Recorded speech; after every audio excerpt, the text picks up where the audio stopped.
Para nosotros la epidemia está estable. No coincidimos con la alarma generalmente propalada por los medios, pero también por las autoridades desde que comenzó esto.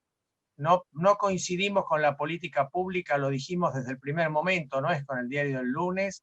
Nosotros ya estábamos publicando el 26 de marzo que la cuarentena que se había implantado en Argentina era un verdadero disparate.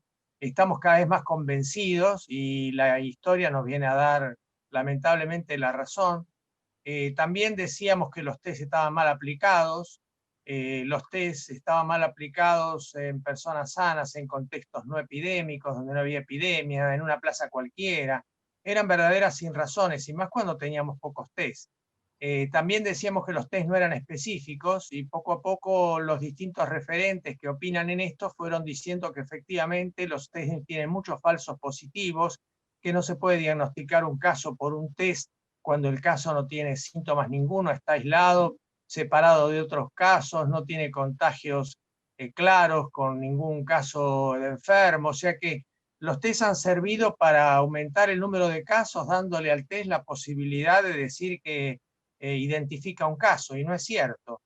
El test ratifica un caso cuando ese caso ya preexiste, un caso clínico o un contagio de ese caso en un lugar que hay epidemia. En esas situaciones el test adquiere más valor, si no, la confusión que se ha hecho entre test, contagios, casos, es una cosa notable, ¿no? A los contagios se los ha llamado casos, a los test se los ha llamado casos. Se han asustado de los contagios, cuando en realidad los contagios son algo normal, que le permite a uno adquirir inmunidad si uno no está enfermo, y esa inmunidad puede llegar a ser permanente.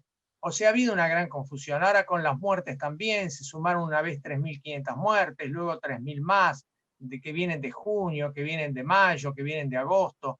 La verdad es que veníamos de una situación irregular en otra. Y lo más que nos preocupó esta semana pasada fue la sanción, la media sanción en diputados de un proyecto de ley que lleva el número de expediente 5270 del 2020, que llegó a la mañana, y aunque parezca mentira, se aprobó en el día. Un proyecto de ley en general tarda a veces meses, a veces ni siquiera pasa de la comisión específica de Sí. salud, y ahora se aprobó en el día, pero además es un proyecto descabellado, Nidia, pero descabellado, es antisocial, es antinacional, va contra la soberanía, seguro que está incumpliendo normas legales, es una cosa realmente, es un verdadero disparate. Doctor Si Borini, ¿a qué se refiere? ¿Proyecto de ley sobre qué? ¿Sobre qué tema? le cuento, resulta que se presenta un proyecto de ley a la mañana para los 257 diputados y el trámite es hasta que se aprueba con media sanción y pasa al Senado. ¿Qué dice ese proyecto de ley? Dice que el precio lo va a fijar el proveedor. Es increíble, sin que lo fije un acuerdo, sin que lo fije el país, sin que lo fije el proveedor en acuerdo, no, lo va a fijar el proveedor. La segunda cosa que dice es que no va a pagar aduana ni el IVA. Bonita excepción. La otra cosa que dice es que, más grave, es que no va a decir los componentes que tiene, que van a permanecer secretos. Esto es una cosa inaceptable de todo punto de vista. A nadie le pueden aplicar en su cuerpo una situación, una solución, un producto Ajá. que no se Esto conozca es con respecto a la vacuna, doctor. a la Esto es un vacuna. proyecto con respecto a la vacuna, sí. Con respecto a la vacuna. Discúlpeme que no aclaré de entrada. Ah, bien, La bien. otra cosa que dice es que no va a tener posibilidad de reclamarse nada al laboratorio productor, o sea, va a tener inmunidad legal e inmunidad patrimonial, o sea, no va a poner un solo peso por los accidentes que produzca la vacuna, eventualmente muertes, enfermedades degenerativas, esterilidad, abortos, malformaciones, en fin, o falta de capacidad inmunitaria, que la gente no se inmunice y que se enferme igual que si no hubiera recibido la vacuna. Bueno, todo esto, todos estos disparates, dice ese proyecto, y aunque parezca mentira, se aprobó y pasó al Senado. Ahora, el Senado, si lo llega a aprobar como está, se convierte en ley de la nación. Ujú. Evidentemente, que actuar legalmente, ¿no? Claro, es como una herramienta, digamos, para el Estado frente a la compra de vacunas, digamos, el suministro de vacunas hacia el país. Y una herramienta donde la compra está sometida a intereses. El mismo proyecto lo dice Pablo Djelin, que es diputado de la Nación y que fue ex viceministro de Ginés González García en la gestión anterior. Dice, tuvimos que aceptar las condiciones de los laboratorios. Es increíble. Ujú. Es increíble. Doctor Borini, bueno, usted, ¿por qué cree que se ha hecho todo esto a lo largo de estos meses? Ya llevamos 7 meses, 8 meses de cuarentena, cuarentena estricta en los primeros meses, después con habilitación en algunas provincias.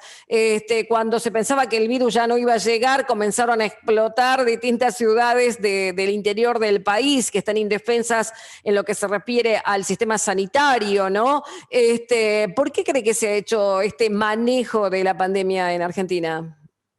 Es una decisión política, Nidia. No tiene nada de sanitaria, no tiene nada de social, no tiene nada de económica, no tiene nada, cuando me refiero a económica no me refiero a la macro, me refiero a la economía doméstica, que se ha sometido a la pobreza de una manera todavía mayor que la que se había heredado de los gobiernos de Cristina y del gobierno de Mauricio. Acá parece que están jugando un campeonato de pobreza. Cristina dejó al país con un 25%, Mauricio lo dejó en un 39%, y ahora Alberto la colocó en el 45 al 30 de junio y sigue creciendo. Se calcula que para los niños va a haber 62% de pobreza al finalizar el año. Uh-huh. No es la pandemia la que empobrece es la política pública. Eso es lo que empobrece. Bueno, y estas declaraciones de ayer por parte de quien está, digamos, dedicado a, de algún modo, supervisar el COVID en Europa, David Navarro, dijo que hay que evitar las cuarentenas. Le dijo a los gobiernos hay que evitar las cuarentenas como método principal para controlar el avance del coronavirus, porque solo hacen que la gente pobre sea mucho más pobre. Bueno, es como Bueno, que nosotros recién descubrieron la pólvora, no sé, parece una tomada de pelo, ¿no? Porque lo estamos viviendo, lo estamos padeciendo. El turismo a nivel mundial se paró. Ni que hablar de las industrias, ni que hablar del comercio, ¿no? Solo lo que tiene que ver con la agroindustria, la producción de alimentos, es lo que más o menos se mantuvo, ¿no? sí, las relaciones familiares, poder ver a un enfermo de la familia, poder ver a su madre antes de morir, todo eso fue impedido por la cuarentena, Nidia. Un horror. Lo que han hecho es un horror, con una insensibilidad notable. Ahora, lo que dice Novarro, que es el asesor de la Organización Mundial de la Salud o de la Desorganización Mundial de la Salud para Europa, nosotros lo dijimos el primer día. La Organización Mundial, como vos decís, chocolate por la noticia, ¿no? Recién ahora. Esto parece, sí, no, sería una tomada de pelo si no estuviera dentro de decisiones políticas. Acá hay decisiones políticas que tendríamos que saber a dónde conducen y que cada vez preocupan más, que cada vez preocupan más. Bueno, hay un sector político que está pidiendo la renuncia del ministro de Salud, Ginés González García, que es el sector liderado por José Luis Esper, ¿no? Sí, la renuncia de Ginés González García se vuelve necesaria porque es ministro de Salud. En realidad hubiera sido innecesaria como correspondía, porque nunca jamás volvió a ser ministro, luego de tan mala gestión que tuvo desde el año 2002 al 2007. Pero acá parece que elegir lo peor para el pueblo argentino puede llegar a ser lo habitual. Nosotros estamos azorados de ver que Ginés haya vuelto luego de haber destruido el programa de Floreal Ferrara con equipos de salud. Y entonces inventó esta cuarentena militarizada, con sanciones penales, con causas penales, e incluso con muertos por no usar barbijo, etc. Todo esto se debe a la falta de personal de salud, que no se ha repuesto cuando se ha jubilado, cuando ha renunciado. Y además está lo tecnológico, que tiene un 25, 30 años de atraso, y además está lo presupuestario, que es un presupuesto lánguido que tuvo que ejecutar. donde el Ministerio de Salud participa con un 20avo del gasto total de salud del país, o sea, nada para poder influir en la salud desde el punto de vista financiero, económico, financiero. En todo esto, Ginés es un responsable muy importante y por eso no debía haber ni siquiera asumido la posibilidad de ser ministro, ¿no? Claro, bueno, pero asumió, inclusive con loas hacia la gestión anterior, ¿no? Porque a veces uno lamentablemente no puede llegar a conocer todos los aspectos, ¿no? Positivos o negativos de la gestión de un político y, bueno, lo instalan como bueno, pasó así, digamos, lo instalaron con una impecable trayectoria en el ámbito de la salud en Argentina y, bueno, estas son las consecuencias, ¿no? Dijo que el virus no iba a llegar porque acá estábamos en verano, allá en invierno y llegó y arrasó y bueno, y hay gente que por desinformación, por falta de recursos económicos, falta de dinero, no tiene obra social, tiene que atenderse en los efectores públicos y muchas veces el camino es la muerte, doctor Borini, ¿eh? Sí, cuando él fue ministro, no vamos a analizar lo administrativo ni los detalles, vayamos a cosas gruesas, la mortalidad infantil. Cuando él fue ministro, la mortalidad infantil era 3 veces más que la de los países centrales. 10 por 1000 contra 3 por 1000 nacidos vivos. 10 morían cada 1000 nacidos vivos en la Argentina y en los países centrales 3 morían. No se modificó nada. La mortalidad materna era 10 veces mayor que en los países centrales cuando él inició la gestión en el 2002. No se modificó nada. Siguió cuando él se fue, seguía siendo 10 veces mayor. Bueno, la capacidad de gestión no la vamos a discutir de una persona que no modificó nada sustancial de la salud durante toda su primera gestión como ministro. Bueno, ¿y el ministerio estaría qué, a cargo de la doctora Bisotti en estos momentos? ¿Cómo manejan ustedes? ¿Qué información tienen? La doctora Bisotti es la cara más visible, pero eso no quiere decir que esté manejando el ministerio. Hasta que esté el ministro es el responsable de la De conducción todo, del ministerio. claro. Bueno, bien, a ver, miremos, nos centramos en el presente, el día de hoy, 13 de octubre. ¿Qué se viene en cuanto a cantidad de contagios, fallecidos, restricciones? ¿Qué visualizan ustedes? ¿Hasta cuándo todo esto? Nosotros creemos que la cuarentena obligatoria debió haberse terminado y no debería haberse iniciado en realidad nunca. Fijémonos que Uruguay, con cuarentena por recomendación y no obligatoria, tiene 15 muertos por millón. Nosotros, con la cuarentena más estricta y más larga del mundo, tenemos 550 por millón, unas 30 veces más que Uruguay. Nunca cruzamos el charco para hablar con los uruguayos y decir, bueno, aunque no incorporemos exactamente lo que ustedes hicieron, a ver qué cosa nosotros vemos de la política pública uruguaya. No lo hicimos. También Haití tiene muchos menos muertos que nosotros, Canadá, Paraguay, que Costa Rica, Paraguay, en Latinoamérica. Son 10 países que tienen mucha menos mortalidad que nosotros, a pesar de esta cuarentena. Así que nosotros lo que vemos es que la curva es estable y no se va a producir la explosión de muertes que están anunciando todos los días, atados a la estadística, nombrando un caso y otro. Acá, Nidia, se anunciaron que iba a haber 200.000 muertos y vamos por 23.000. Acaba de anunciar otra persona muy cercana al gobierno, que es un científico conocido del CONICET y que está en la Facultad de Ciencias Exactas, el profesor y doctor Alberto Comblit, biólogo molecular, acaba de decir que van a morir 380, vamos a llegar a 380.000 muertes a fin de año. Es una cosa que nosotros no acompañamos para nada. Él lo que hizo fue una proyección matemática y no se hacen y no sirven para nada las proyecciones matemáticas con los fenómenos biológicos y sociales. Sirven con los fenómenos matemáticos y sirven con los fenómenos mecánicos, como el movimiento de la rueda de un auto. Pero la biología no se mueve como la rueda de un auto, que es constante, que se conoce la velocidad. No, y la sociedad tampoco. Así que no creemos en absoluto esa predicción, que van a volver a equivocarse. Acá se han equivocado en todas las predicciones, pero nunca lo han reconocido. Se decía que iba a haber 40 millones de muertos en el mundo. ¿Se acuerda, Nidia? Sí, sí, sí, sí.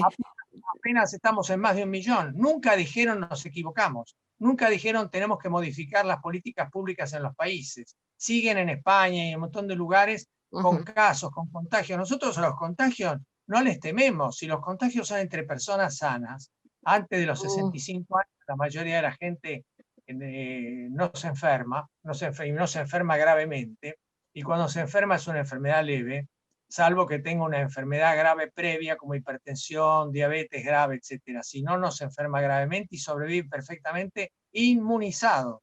Y Claro. acá con la cuarentena se ha impedido la inmunidad. Y impidiendo la inmunidad se asegura la venta de vacunas. Esto parece más un negocio de la producción de vacunas que un servicio a la población. Está bien.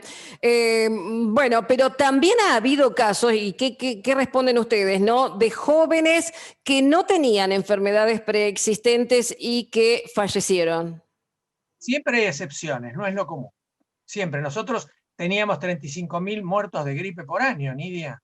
Y en esos 35.000 de muerte por año, por supuesto que había jóvenes que hacían neumonías y se morían y no tenían morbilidad previa.